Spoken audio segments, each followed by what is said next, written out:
ঠিক করে নিলাম, কারণ হচ্ছে সারা জীবন নিজেকে সুন্দর দেখে অভ্যস্ত, তো লাইট একটু কমে গেলে স্পটলাইট কমে যায়, এই জন্য নিজেকে সুন্দর দেখতে ভালো লাগে। তো আপনার ওনার তো ক্রাইসিস শুনলাম যে চেহারা খারাপ বলে কত ধরনের ক্রাইসিস। আমার লিটারালি উল্টা ক্রাইসিস, আমার চেহারা ভালো বলে ক্রাইসিসের অভাব নেই। সে ফর এক্সাম্পল, আমি প্রথম ছেলেদের সাথে পড়া শুরু করি কোচিং ক্লাস 9-এ। তো কোচিংয়ে যাই, সব ছেলেরা এবং আমার মা আমাকে সালোয়ার কামিজ পরতে দেবে না। কেন? সালোয়ার কামিজ পরলে আমাকে বড় লাগে, আমার ফ্রক পরতে হবে, স্কার্ট পরতে হবে। আচ্ছা ভালো কথা, আমি তো ফ্রক পরে স্কার্ট পরে কোচিংয়ে যাই, সারাক্ষণ ছেলেরা খালি বারবার পেন্সিল আর কলম ফেলে দেয়।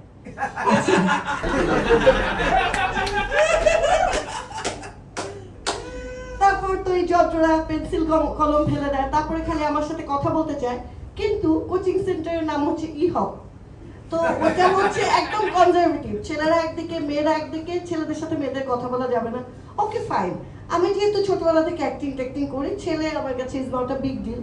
আর ছেলেদের কাছে যে আসলে ঘটনাটা কি সেটাও আমি বুঝতে পারছি না, কারণ আমার বন্ধুদের কাছেও মেয়েরা বিগ ডিল না, কিন্তু কোচিং ক্লাসের ছেলেরা তো আসলে ওই ছেলে না যাদের কাছে বিগ ডিল না। তো কিছুদিন পরে দেখলাম আমাদের কোচিং এর দারোয়ান কি যেন বিক্রি করছে, আর আমারও খালি ফোন আসে।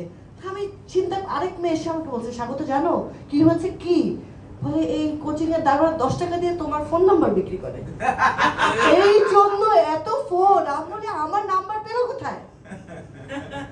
আচ্ছা, তারপর তো কোচিং শেষ করে কলেজে ভর্তি হলাম।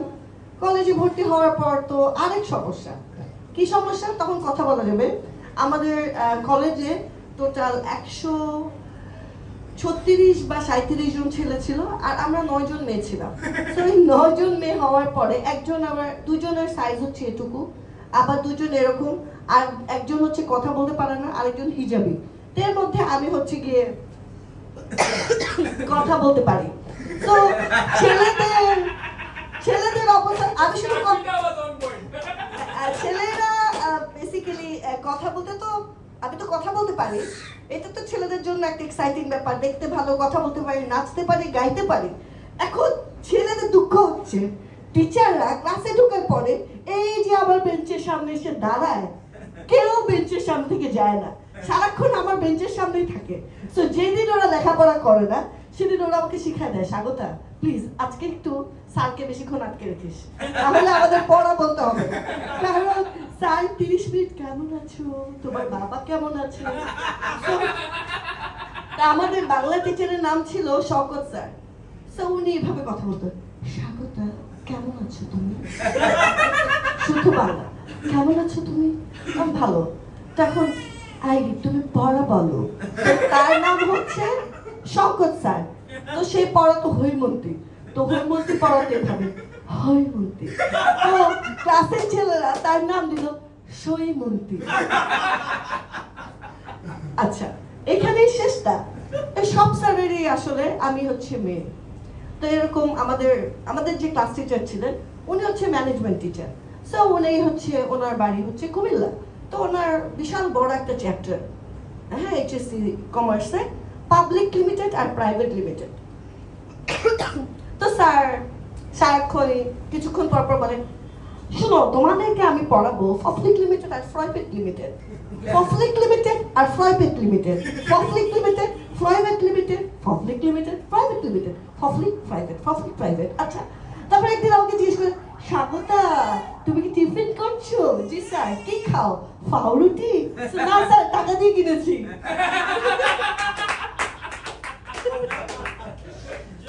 আচ্ছা, এখন আপনাদের জোক শুনতে শুনতে আমার একটা পলিটিক্যাল জোকস মনে পড়ে গেল। সেটা হচ্ছে আপনার বাম রাজনীতি, রাইট? সো ওই যে লিড ফেস্ট হয় না, তো লিড ফেস্টে গেছি, আমার ভাই বোন গান গাবে, আমিও গেছি একটু ভাজটাজি নিয়ে সেজে গুজে। আচ্ছা, আমার দিকে তো সবাই তাকিয়ে থাকে, কারণ আমি নায়িকা, আমি দেখতেও ভালো, তাই না? সবাই আমার দিকে তাকিয়ে থাকে। হঠাৎ দেখি আমার পাশের দিকে তাকায় আছে। তো পাশে কে দাঁড়ালো জানেন? জুনায়েদ সাকি, যাকে দেখলেই আমার একটা গানই মনে পড়ে, ও সাকি সাকি সাকি।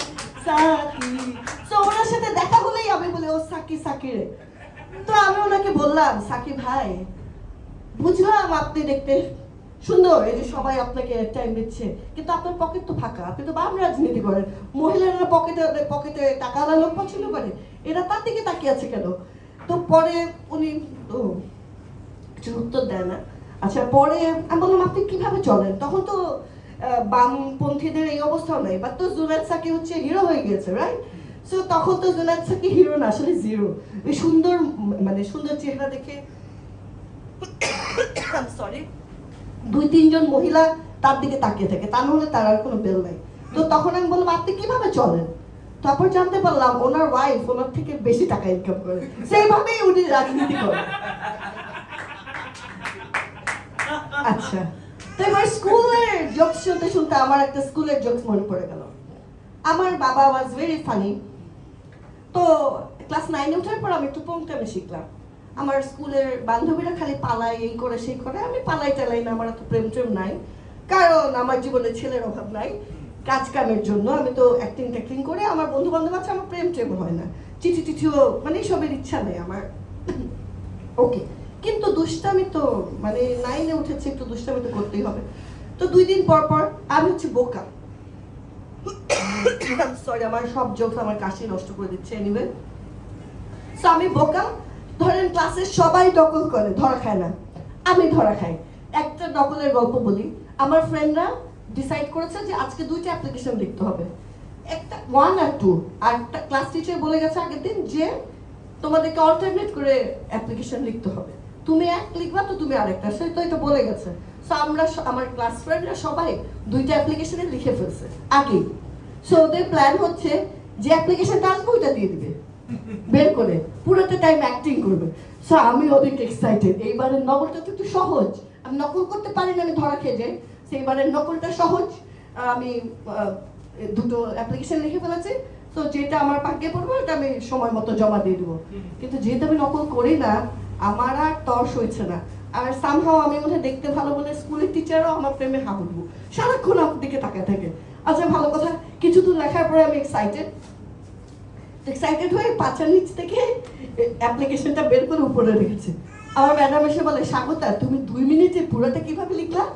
এবার তোমার বাপকে ডাকতে হবে। আচ্ছা, বাপি আসলো, এসে কথা বললো, এরকম নানান কারণে কয়েকবার বাপিকে স্কুলে ডাকাডাকি শুরু করেছে। এখন বাপি তো মহা বিরক্ত, কিন্তু সে বলতে পারছে না যে সে বিরক্ত, কারণ তার সবসময় মেয়ের পক্ষে থাকতে হবে। তো এরপরে যখন দেখে বলছে আপনার মেয়ে এত দুষ্টামি করে টিসি দিয়ে দিব।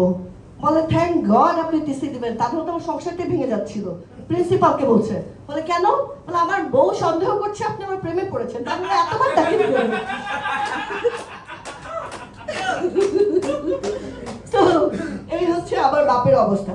তারপর আমি প্রায় স্কুলে লেটে যেতাম, কারণ আমার বাবার ঘুম থেকে উঠতে ইচ্ছা করতো না, আর সে আমাকে একা ছাড়বে না, সে আমাকে আবার আমার ভাইকে স্কুলে ড্রপ করবে, তারপর আমাকে ড্রপ করবে। আচ্ছা, তো এখন এরকম একদিন যাব, অনেক বৃষ্টি, এখন সে আমাকে স্কুলে নিয়ে যাবে না, বলে ঘুমা, এই বৃষ্টিতে স্কুলে যেতে হবে না। আমি তো তার মাথা নষ্ট করে দিয়েছি, কারণ আমার অবস্থা টাইট, কারণ আমি বারবারই বাদ দিই, এবং তার কারণেই বাদ দিই, লেট করে আমাকে বাইরে দাঁড় করে রাখে। তো বলছে বাপি প্লিজ তুমি চলো, আজকে আমার একটা ক্লাস টেস্ট আছে, তুমি যদি না যাও আমার খবর আছে। তারপর দেখি একটা হাফ প্যান্ট, আমি বলছি 1996 এর কথা, তখন আমার বাবা একটা হাফ প্যান্ট পরে আমাকে স্কুলে নিয়ে যাচ্ছে। তখন বাপি কেন বললাম, বাপি this is not the dress code, you are guardian, তুমি হাফ প্যান্ট পরে যাচ্ছ কেন? বলে ট্রাস্ট মি, চল। তারপরে যাচ্ছি দুজন, আমরা বেসিক্যালি বাইকে করে যেতাম, তো ওই দিন বাইক নেই, আমরা রিক্সায় করে যাওয়ার চেষ্টা করলাম। এত পানি, রিক্সা থেকে নেমে দুজন মিলে হচ্ছে আমাকেও একটা হাফ প্যান্ট পরিয়ে নিয়ে গেছে, হ্যাঁ তুইও একটা হাফ প্যান্ট পর। সো আমিও পায়জামা তুলে হাফ প্যান্ট বরাবর করে করে হেঁটে হেঁটে স্কুলে গেলাম। যাওয়ার পর টিচাররা আর কি বলবে, সব টিচার খালি এমন করছে, শানু ভাই শানু ভাই। পাপি বলে লজ্জা পেন না, এই পরিস্থিতিতে আমার সেক্সি হয়ে আসতে হলো, আপনারা তো পরীক্ষা নেবেনই। এই আর কি। আজকে আর কি কিছু বলবো, সর্বজয়কে নিয়ে একটা জোকস বলি, রাইট? সর্বজয়ের বাবার ঝগড়ার সময় সবচেয়ে প্রিয় ডায়লগ হচ্ছে you are piece of shit. এইটার বদলা আমার মেয়ে হাড়ে হাড়ে নিয়েছে। একদিন আমি মাছ কিনতে গেছি, তো বাসায় আসতে একটু লেট হয়েছে, মাছ কিনতে গেলে লেট হয়। আসার সাথে সাথে দেখছি সর্বজয়ের বাবা খুব খুশি, সে সর্বজয়কে অনেকক্ষণ রেখেছে। আচ্ছা আমি বললাম যে ঠিক আছে আমি একটু ফ্রেশ হই, ফ্রেশ হতে হতে চিৎকার, হ্যাঁ সর্বজয়া শীত খেয়ে ফেলেছে, শীত খেয়ে ফেলেছে। কি শীত? আমাদের লাকি কুকুর ওর হাগু খেয়ে ফেলেছে। আচ্ছা খেয়ে ফেলেছে, তারপর সে আমার কাছে নিয়ে এসছে, আমি দেখি কি সর্বজয়ার হাতে হাগু নিয়ে খাচ্ছে চকলেটের মতো। সো আমি বললাম যে আমাদের ঝগড়া লাগলে আমরা বলি না তুই গু খা, সর্বজয়াকে যদি কেউ বলে তুই গু খাও, বলবো আমি খেয়েছি। Thank you all. সো আজকে পর্যন্ত বাই।